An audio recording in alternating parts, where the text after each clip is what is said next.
How can we accept the Guru to be as good as God when we know in the history of ISKCON that so many gurus fell down?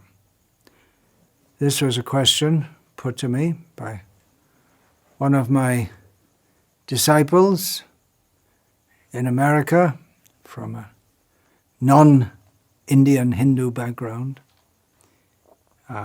saying that newcomers often get stuck on this because probably when they come to an organization, they check it out on the internet, and if you check out the history of ISKCON on the internet, then this question arises, and I suspect that it's at least in the back of the mind of the devotee who asked it, because it is something that it seems to be hard for devotees or Westerners, those coming from Western background, to accept. Those who have the cultural background of a Hindu background, they can accept it more easily. It's part of the culture, but it seems to be something repulsive in the Western culture, and definitely in Islam.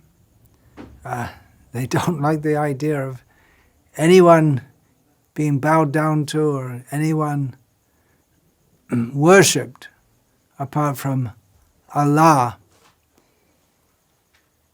When Srila Prabhupada first initiated in America, devotees after the initiation, which wasn't like the initiation ceremonies Srila Prabhupada did later.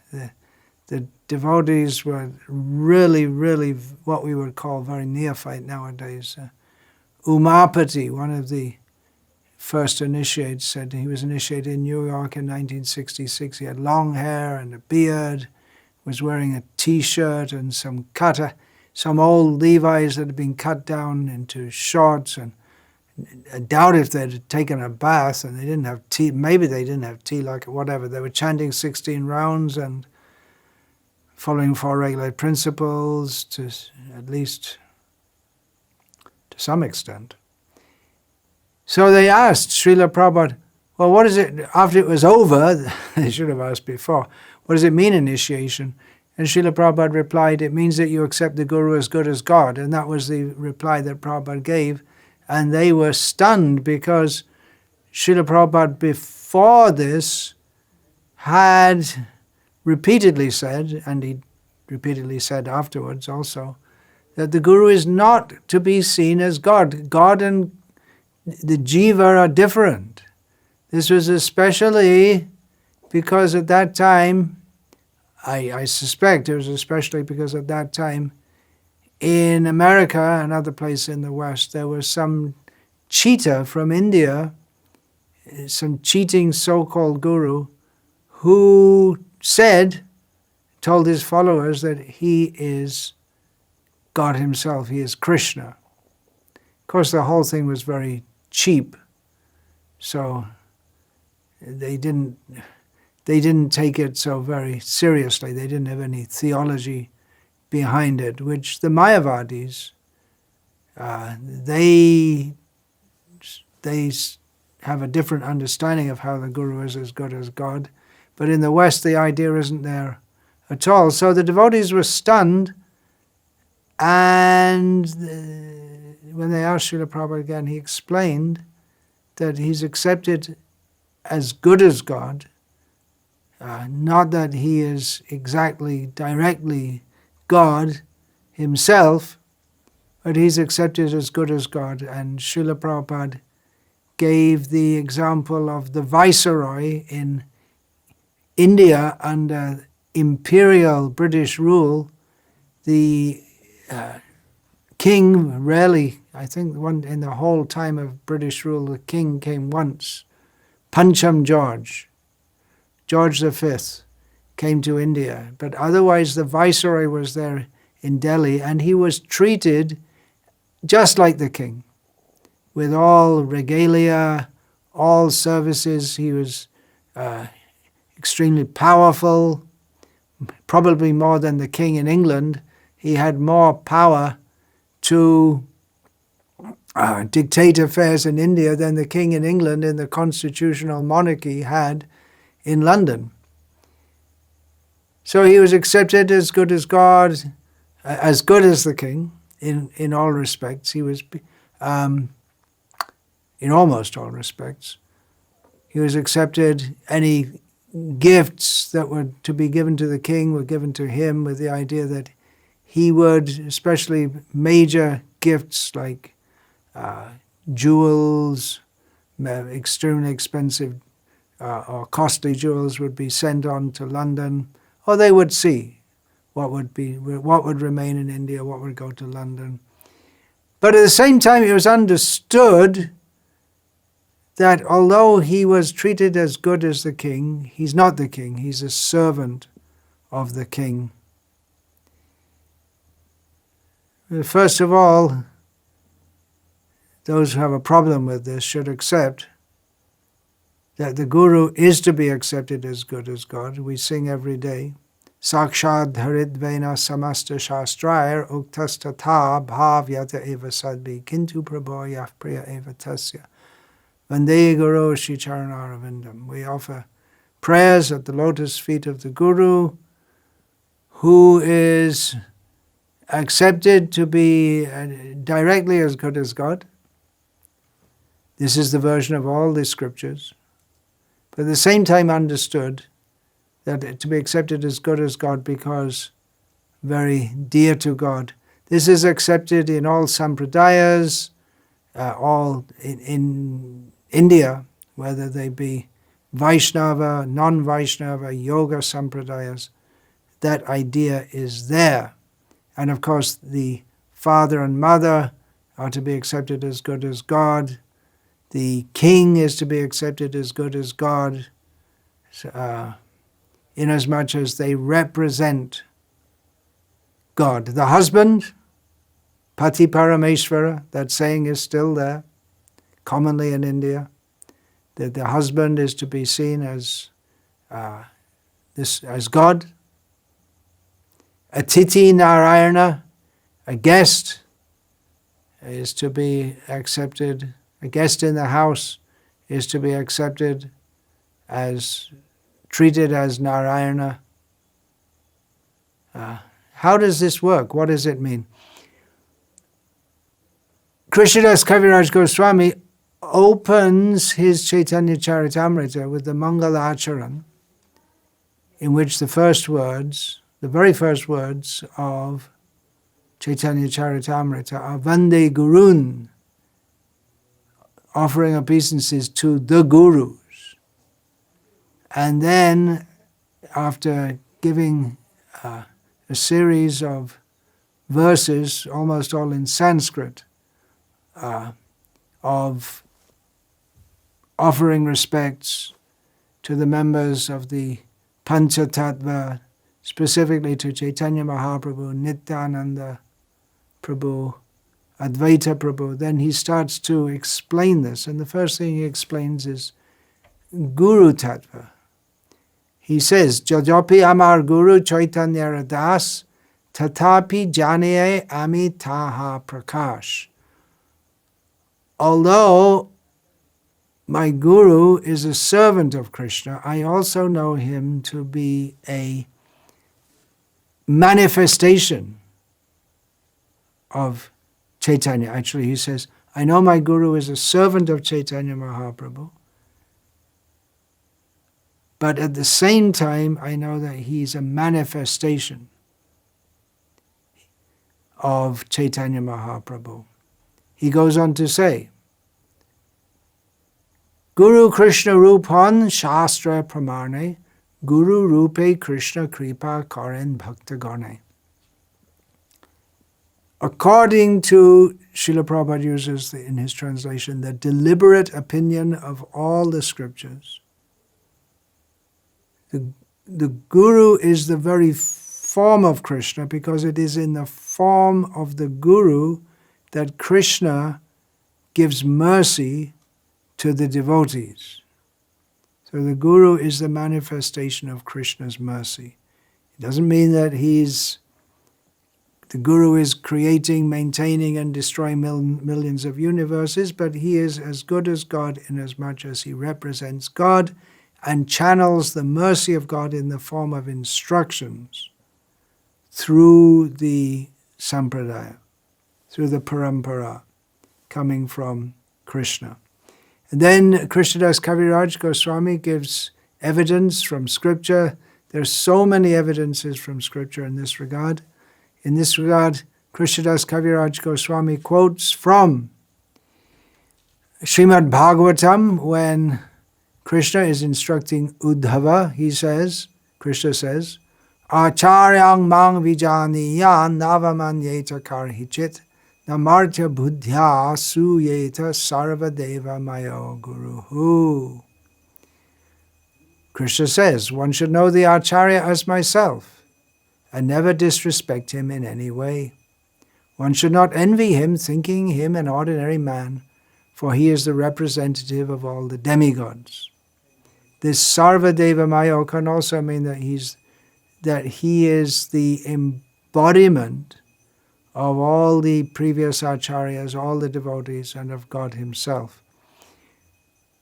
The word Acharya mang vijaniyat, one should know that the Acharya is me. One should know this. It's not exactly as the same as saying that they are exactly the same. It's the idea is that they should be understood to be the same, seen as one, although you also know that they're different.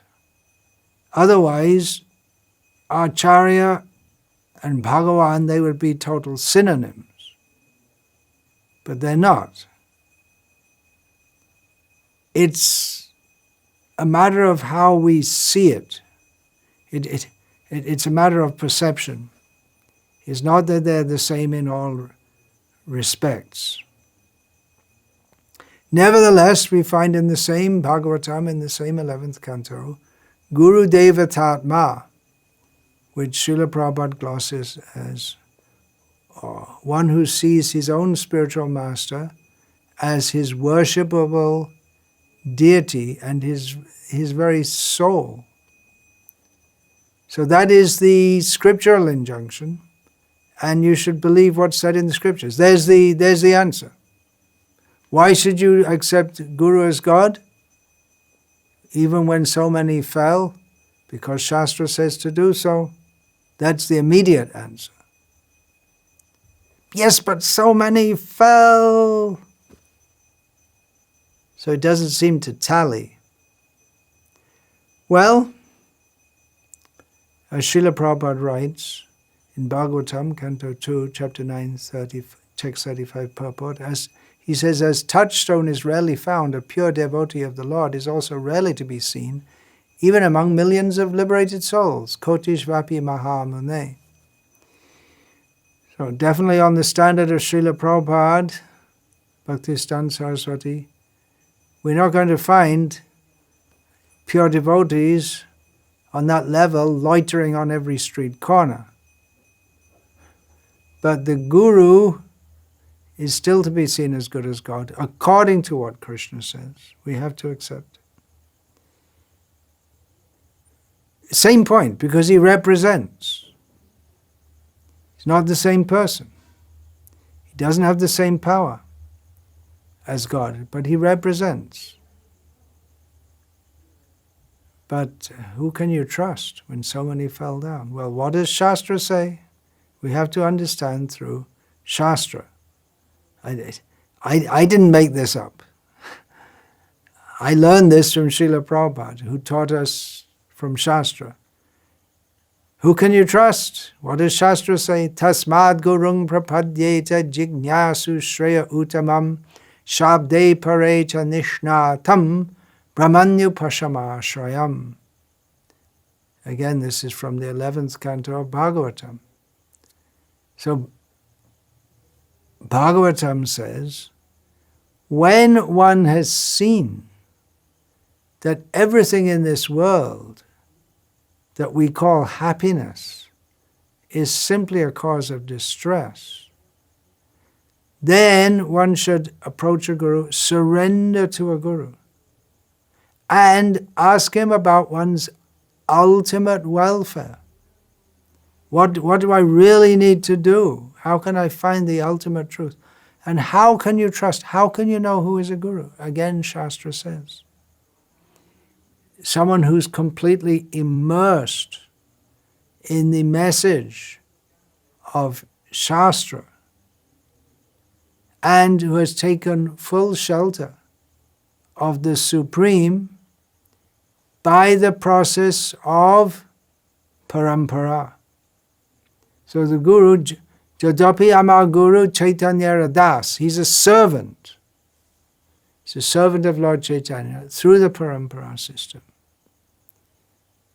But if he fits the qualification, he has those qualities, these two basic qualities. So many other qualities are to be seen, but these are the basic ones. He speaks according to Shastra. His being is formed by Shastra. And he's fully taken shelter of Krishna by the parampara system. So see who has those qualities and pray to Krishna. That Krishna, help me to get my vision correct. And if you feel you can't trust anyone, then again go to the 11th canto of Bhagavatam. You see the point I'm making? Don't trust what I'm saying. You may say, well, he's a guru. He's one of those gurus. He's one of those people who's cheating people by pretending to be a guru when he's not on the level of Prabhupada. But I'm quoting from Shastra. So if you don't believe me, believe Shastra. What Krishna says.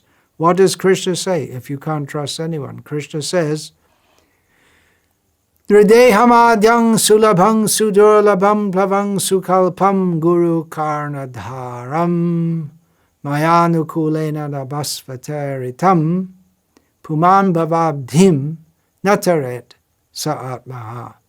The human body, which can award all benefit in life, is automatically attained by the laws of nature, although it's very rare to get it.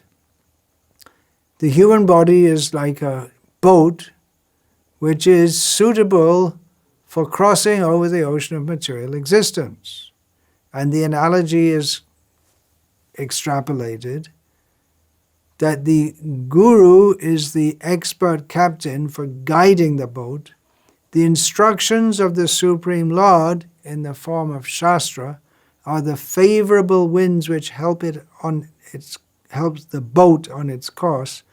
Having had access to all these advantages, someone in a human body who does not utilize the human life to cross the ocean of material existence must be considered the killer of his own soul. So there you go. Krishna says, if Krishna says to accept a guru, that's a system set up by Krishna, then he must make gurus available. He's not saying something impossible. Find a guru. Well, there aren't any gurus. He makes gurus available in the world. He also gives a system to recognize them. And you can pray to Krishna that help me to hone my intelligence so that I make the right choice. But you may say, well, so many are already disappointed. There's nothing new in that. There will be those who take that role and don't fulfill it. That was there from the very beginning of Chaitanya Mahaprabhu's Sampradaya, as we learn from Chaitanya Bhagavat, and later from Bhakti Ratnaka, the historical books of the development of the early Gauriya Vaishnava Sampradaya. And even well before that, an eternal verse is there in Mahabharata, which Bhishma Dev, one of the 12 Mahajans, spoke to his guru, Parashuram. This is from Shastra again.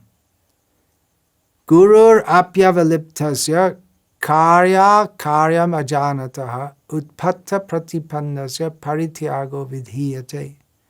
Someone who's accepted as a guru. A guru is to be accepted as good as God. But if you see that a person who's in the role of a guru, actually, he's not properly situated. He doesn't know what is to be done and what is not to be done. He's not on the right path himself. So you accepted someone wrongly. You thought he was right, but he's not right. Then you give him up. That's what the Shastra says. And the idea is you should give him up. Jiva Goswami says in such a case, you should give up that person if you see he's wrong. And Jiva Goswami says, but you don't just leave it at that. You have to find someone who can actually surrender to as a guru. We need gurus to guide us. If you've been cheated, it suggests that you yourself have cheated others previously, because that's how the world works.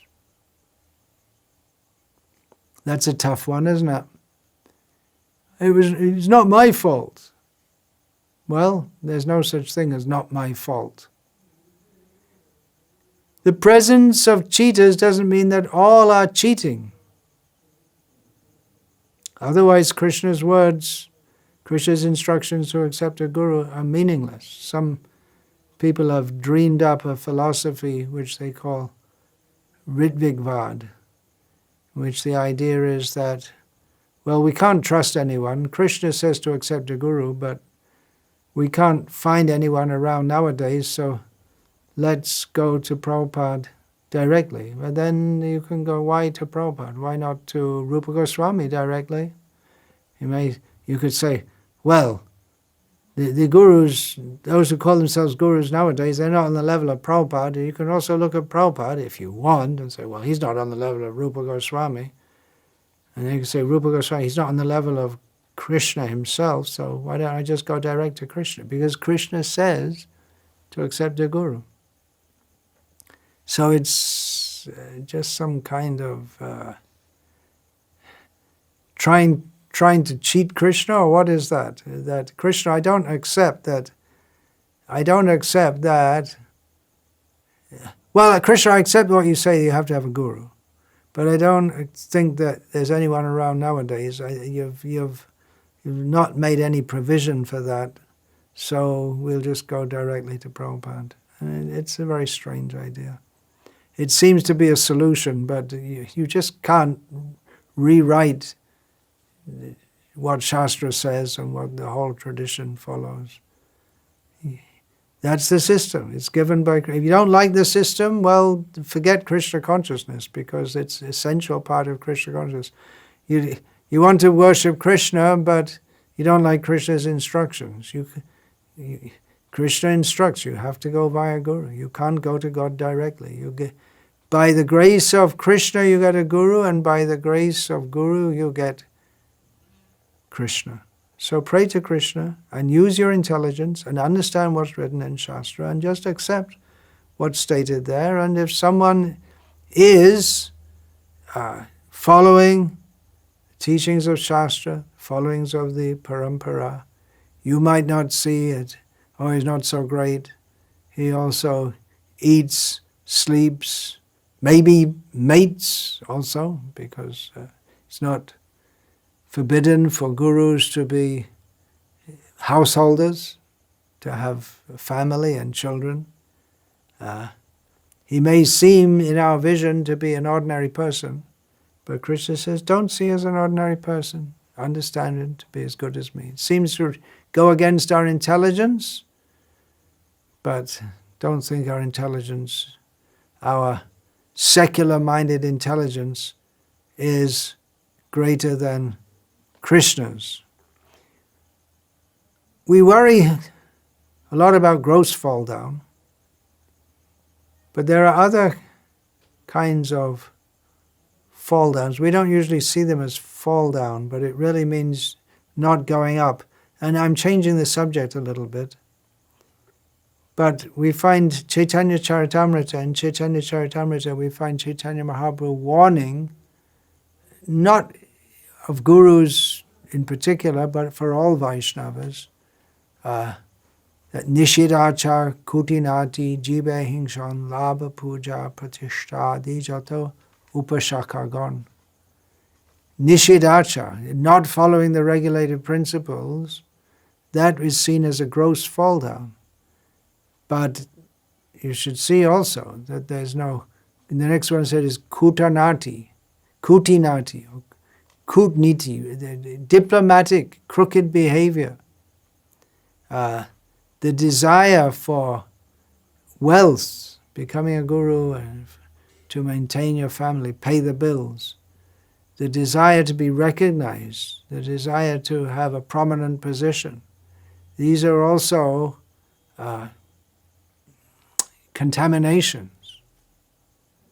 So it may be that someone hasn't grossly fallen, but they have these contaminations. It's also possible. So these things are to be seen also. So yeah, it is required to have a guru. It is difficult maybe to accept what Krishna says, or to accept that what he says is valid today as much as it was when Srila Prabhupada was present. But actually, why ask this question at all? It's right. You have to read the books also. You have to read Srila Prabhupada's books. If you read the books, you can understand what I'm quoting. I'm quoting from Srila Prabhupada's books, from Shastra. It's all there. You have to have faith. Faith in Shastra, faith in Krishna. Then you can have faith in Guru. But so many fell. Yeah, that's true. But still Krishna says, Acharyang mang vijaniyam, that there have been those who have fallen, and there will be those who will fall. Krishna knows that, but still he says, Acharyang mang vijaniyat. You should know the Acharya to be as good as me. So if you have a problem, you can blame this guru, the system, this, that, try and make a new system, but it's Krishna's system. It's a sign of lack of faith in Krishna if we don't accept this system. And of course, having faith, it's difficult to get faith when there are so many things which we see which might undermine our faith. But still, Shraddhavan jan hoy bhakti adhikari. Faith is required. It's not blind faith. We have to use our intelligence. Therefore, Shastra says, you should see the symptoms of a guru. Shabde parecha nishnatam brahmanya pashamashrayam. The brahmanyu pashamashrayam. When these are the symptoms, you should see these verses, study them, pray to Krishna for the ability to understand, for realization. It's not such a difficult thing. We have to be fortunate also. Brahmanda Brahmite Kono Bhagyavan Jeev Guru Krishna Prasade Paila Bhakti Lata Bij. One has to be fortunate to get the proper seed of devotional service, the Anyabhilashita Bij, the seed of devotional service without any personal desire. Hare Krishna. I wish all the devotees all the very best in their onward journey to Krishna. Please bless me also. I also need the blessings of all the Vaishnavas. And Guru should be seen as spiritual master by the disciples, but he himself, while accepting that role, should see himself as their servant. So I ask for your blessings also. Vancha kalpa tarubhyascha kripa sindhu patitanam pavanebhyo vaishnavebhyo namo namah. Dante nidhaya chunakam padayani patyakrit vachaka krishatam etatanam Hey sadhava sakala eva vihaya durat goranga chandra charne parivadatu jano yata tata va nanuma corona vayang vicharayama hari rasa madhira madati matta bhuvi vilutama natama nirvishna. Hare Krishna, Krishna Krishna,